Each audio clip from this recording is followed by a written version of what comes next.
Hello hi. చూడండి, ఇప్పుడు నేను చింతపండు ఉంది. ఆ చింతపండు ఆరబెట్టడానికి టెర్రస్ మీదకి వచ్చాను. చాలా ఎండగా ఉంది కదా. ఈరోజు ఈవినింగ్ లోపు అది మొత్తం ఆరిపోతుంది ఈ ఇంత ఎండకి. అందుకని పైకి ఆరబెట్టడానికి వచ్చాను. ఇదిగో చూడండి, ఇది బాగా ఎండలో ఆరిన తర్వాత కాస్త మనం కళ్ళుప్పు చల్లేసి నిల్వ చేసుకుంటే అది పురుగు పట్టకుండా ఉంటుంది అన్నమాట. అందుకని నేను ఇది మంచి టిప్పు, మీరు ఎవరికైనా తెలియకపోతే ట్రై చేయండి. చాలా అంటే మనం ఎంతకాలం నిల్వ ఉంచినా కానీ అది పాడవకుండా ఉంటుంది. అయితే ఇంకా ఏంటంటే ఈరోజు ఒక మంచి రెసిపీ చేద్దామని కూడా పైకి వచ్చాను. ఎందుకు అంటే నాకు టెర్రస్ మీద దొండపాదులు ఉన్నాయి కదా, 2-3 ఉన్నాయి. వాటి ఆకులతో ఈరోజు చట్నీ చేస్తాను అన్నమాట. ఎందుకు అంటే దొండాకులతో చట్నీ చేస్తే అది షుగర్కి మంచిది అని చెప్పి తెలిసింది.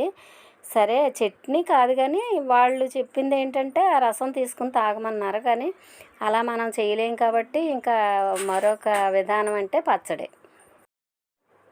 అయితే ఆకుకూరలతో కానీ లేకపోతే ఆకులతోనూ మనం చట్నీ చేసుకోవడం ఎలాగంటే, నేనైతే ఆకుకూరలతో ఎండుమిర్చి వేసి చేస్తానన్నమాట చట్నీ. చాలా టేస్టీగా ఉంటుంది. ఇప్పుడు చూడండి, దొండాకులు కోస్తున్నాను. కాయలు తర్వాత కోస్తాను. ఇంకా దొండాకులు కోసి అంటే ప్రస్తుతానికి ఒక గుప్పెడు ఆకులతో పచ్చడి చేద్దామని పట్టుకెళ్ళడానికి వచ్చాను. ఆకులు కోస్తున్నాను చూడండి. ఇది ప్రిపరేషన్ చేసేటప్పుడు మీకు చూపిస్తాను అన్నమాట.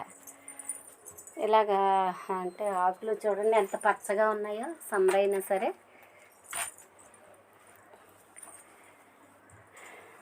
తర్వాత ఇవి కిందకి తీసుకెళ్ళి నేను చట్నీ చేసే విధానం మీకు చెప్తాను అన్నమాట. ఓకేనా. 2 పాదులకి కోసాను ఆకులు. ఒక గుప్పెడు అయ్యేంత వరకు కోసాను అన్నమాట. ఈ మందారం చూడండి, మంచి కలర్. ఇప్పుడు స్టవ్ మీద పాన్ పెట్టి దానిలో మనం అంటే దొండాకు పచ్చడి తయారు చేసుకునే విధానం మీకు చూపిస్తున్నాను.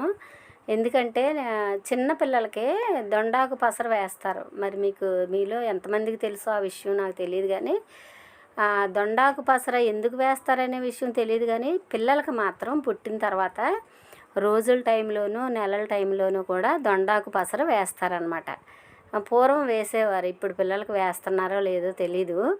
అందుకని అది చాలా అంత పసిపిల్లలకు వేశారంటేనే మంచిదని అర్థమవుతుంది కదా. అయితే షుగర్ తగ్గుతుంది అని తెలిసింది. సరే, కొంచెం చేద్దాము, టేస్ట్ ఎలా ఉంటుందో చూద్దామని ఈరోజు దొండాకులు తీసుకొచ్చాను. పైనుండి తీసుకొచ్చి అవి బాగా కడిగి కొంచెం నీళ్ళల్లో వేసి ఉంచాను అనమాట. వేసి ఉంచి ఇప్పుడు దీనిలో మనం ఏమేమి వేస్తాము అనేది మీకు చూపిస్తాను నేను. ఫస్ట్ స్టవ్ మీద పాన్ పెట్టాను కదా, దానిలో 2 స్పూన్లు ఆయిల్ వేసుకుందాం. ముందు ఆయిల్ వేసుకున్న తర్వాత అప్పుడు ఒక్కొక్క ఇంగ్రీడియంట్ వేసుకుందాం. నేను ఏమేమి తీసుకున్నానంటే ధనియాలు, జీలకర్ర, నువ్వులు, ఎండుమిర్చి, చింతపండు తీసుకున్నాను ఈ దొండాకుతో సహా. ఇప్పుడు 2 స్పూన్లు ఆయిల్ వేసుకున్న తర్వాత దానిలో నేను గుప్పుడు దొండాకుకి ఒక 10 తీసుకున్నాను అన్నమాట. ఎండుమిర్చి చిన్నవే అవి. అందుకని ఈ ఆకు కడిగి ఇలా నీళ్ళల్లో ఉంచాను. మీకు తెలుసు కదా, ఆకుకూరలు ఏవైనా సరే నేను 2-3 సార్లు కడిగిన తర్వాత మళ్ళీ నీటిలో అలా ఉంచుతాను వేసేంతవరకు. మనం రెసిపీ చేసేంతవరకు అలా నీళ్ళల్లో ఉంచుతాను అనమాట. ఇప్పుడు ఫస్ట్ ఆయిల్ వేసాను కదా, 2 స్పూన్లు ఎండుమిర్చి ఇలాగా తుంచి వేసేసుకుందాం. సిమ్లోనే వేయించాలి, ఎందుకంటే త్వరగా మాడిపోయే అవకాశం ఉంటుంది కాబట్టి సిమ్లో వేయించుకుందాం. తర్వాత ఎండుమిర్చి అన్నీ వేసిన తర్వాత ఒక 2 స్పూన్లు ధనియాలు కూడా వేద్దాం. ఇవన్నీ కూడా 1 by 1 వేసుకుంటూ చక్కగా సిమ్లో పెట్టి వేయించుకోవాలన్నమాట. అలా వేయించుకుంటే చక్కటి కమ్మగా ఉండే చట్నీ తయారవుతుంది. హైలో పెడితే మాడిపోద్ది కదా, ఇంకా అందుకని సరే అని చెప్పేసి నేను ఇలాగా ఇప్పుడు ధనియాలు వేస్తున్నాను చూడండి. ఒక 2 స్పూన్లు కొలతకి వేస్తున్నాను. తర్వాత 1 స్పూను జీలకర్ర కూడా వేస్తున్నాను చూడండి.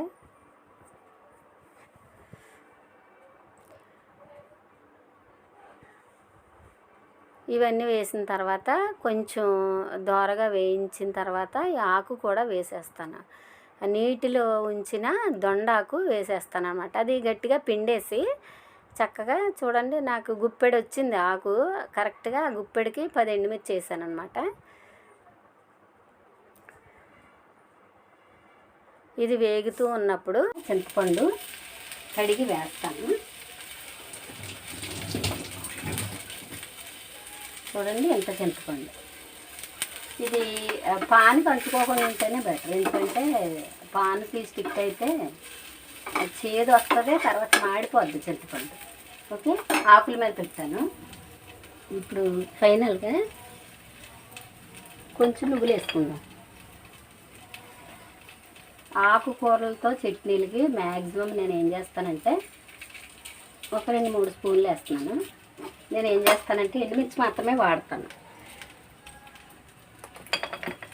పచ్చిమిర్చి వాడను అనమాట. ఇప్పుడు ఇలా వేగిపోయినాయి కదా, నువ్వులు అయితే ఈ వేడికి వేగిపోతాయి కాబట్టి నేను స్టవ్ ఆపేస్తున్నాను. స్టవ్ ఆపేసాను. ఇవి చల్లారిన తర్వాత మనం మిక్సీ పట్టుకుని చట్నీ టేస్ట్ చూద్దాం. దీంట్లో వెల్లుల్లిపాయలు కూడా వేసుకోవాలి, చట్నీ చేసేటప్పుడు వేసుకుందాం. చూడండి, ఇలాగా వెల్లుల్లిపాయలు కూడా వేస్తున్నాను. తర్వాత మనం ఇది చల్లారిన తర్వాత చట్నీ చేసుకుందాం. ఇప్పుడు ఇవి చల్లారిపోయినాయి కాబట్టి నేను చిన్న మిక్సీ జార్లో వేస్తున్నాను అన్నీను. ఏంటంటే దీనిలోను ఎండుమిర్చి, ధనియాలు, జీలకర్ర, నువ్వులు, వెల్లుల్లి, చింతపండు, దొండాకులు ఇవన్నీ కలిపి వేయించినవన్నీ కలిపి ఇలాగా మిక్సీ జార్లో, చిన్న మిక్సీ జార్లో వేస్తున్నాను. అంటే నేను చేసేది ఒక గుప్పుడాకే తీసుకున్నాను, ఎందుకంటే కొంచెం చేస్తే చట్నీ అంటే ఎక్కువ ఏం తినాం కదా, అందుకని ఇలా వేసాను. వేసిన తర్వాత దీన్ని మిక్సీ పట్టి చట్నీ టేస్ట్ మీకు చెప్తాను.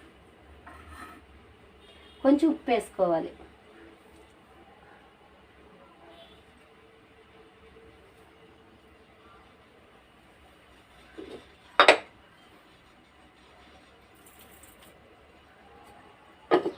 జుట్టు చిరాకు వచ్చేసి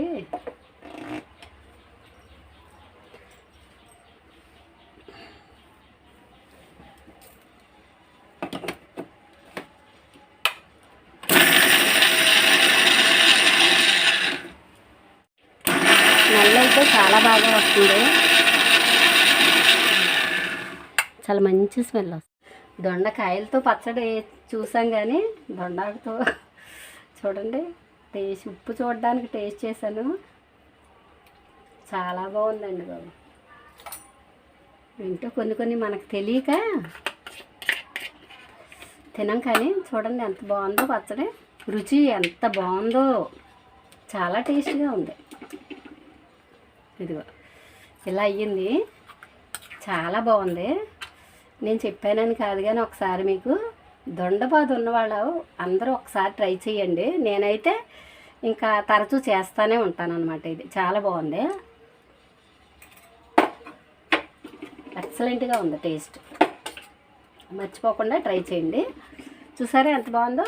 నేను తీసుకున్న గుప్పుడు ఆకులే తీసుకున్నాను, దొండాకులు. మీరు కూడా ట్రై చేయండి, ఓకేనా. ఇది మంచిది అంటున్నారు కాబట్టి మనం దొండపాదు ఉన్న వాళ్ళందరం కూడా తరచూ చేసుకొని తిందాం. Okay, bye. సూపర్గా ఉంది. ఎలా ఉందంటే కరివేపాకు పచ్చడి కంటే కూడా బాగుంది. కరివేపాకు పచ్చడి అయితే కొంచెం చిరుచేదు ఉంటుంది, కానీ ఇది ఆ చేదు కూడా లేదు, చాలా బాగుంది. ఈరోజు మాది బెండకాయల పులుసు. తర్వాత ఇందాక చేశాను కదా దొండాకు పచ్చడి, అది చాలా టేస్ట్గా ఉంది. అయితే బెండకాయల పులుసు కూడా పెట్టుకుంటున్నాము.